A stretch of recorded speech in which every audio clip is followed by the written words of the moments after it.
Magandang araw mga karobi. Usual lang ulit. Helmet, gloves, sakay. Walang lakad. Walang gala. Pasok lang sa trabaho. At ang daily ride, isa sa mga biyaheng tahimik, no? Pero maraming itinuturo. Kapag araw-araw kang nagmumotor, napapansin mo na hindi pare-pareho ang kalsada kahit mayroon tayong mga ruta. Ayan. Minsan tahimik, minsan magulo. Minsan parang lahat nagmamadali, lalo na pagka ganitong mga rush hour. Pero ikaw, syempre, kailangan mo lang makarating. Hindi ito tungkol sa bilis. Hindi rin ito tungkol sa lakas ng motor. Mas tungkol ito sa timing, sa pag-iwas, sa pagpigil.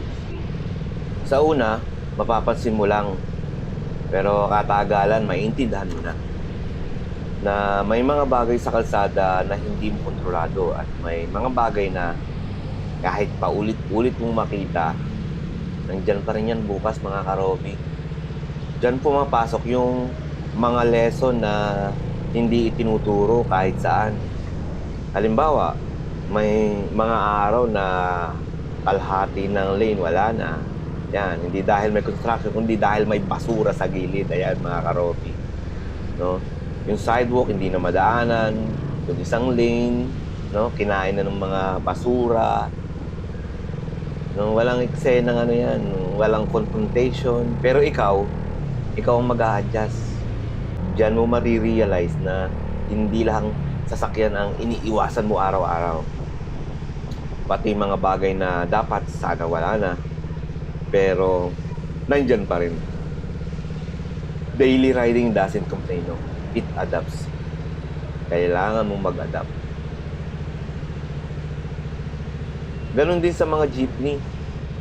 Makikita mo silang nagsasakay at nagbababa sa gitna ng kalsada.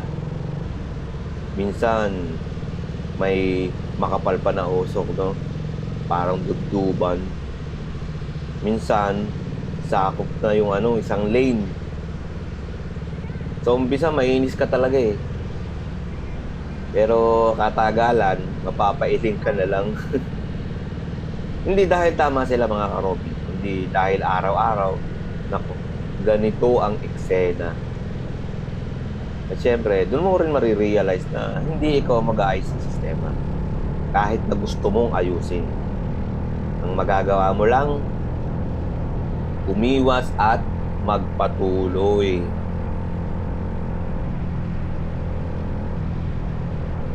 Bukod pa dyan, may mga araw din na makikita mo yung mga traffic enforcer nakatayo lang.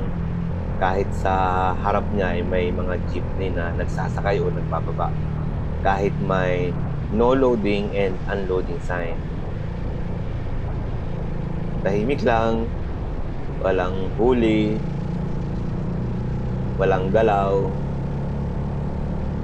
Mapapaisip ka na lang eh. Hindi dahil nagrereklamo ka, kundi dahil paulit-ulit na lang ito eh. Paulit-ulit nating nakikita. Daily riding doesn't explain things. Ipinapakita lang niya sa'yo. Dahil lagi mong makikita talaga. Dito mo matututunan na hindi lahat ng mali ikaw ang mag-aayos kahit gigil na gigil ka na. At hindi lahat ng tama, no, ipaglalaban mo sa kalsada. Minsan, ang tamang desisyon ay yung makauwi ka ng buo. Guys, napaka-importante niyan. Ang daily riding kasi ay hindi ka ginagawang bida. Ginagawa ka nitong consistent. Hindi ka nito tinuturuan maging mabilis. Tinuturuan ka nitong maging maingat. Kung araw-araw kang nasa kalsada, mga karobi, alam mo to eh. Anyway, ingat palagi mga karobi, hanggang sa susunod na biyahe. Paalam!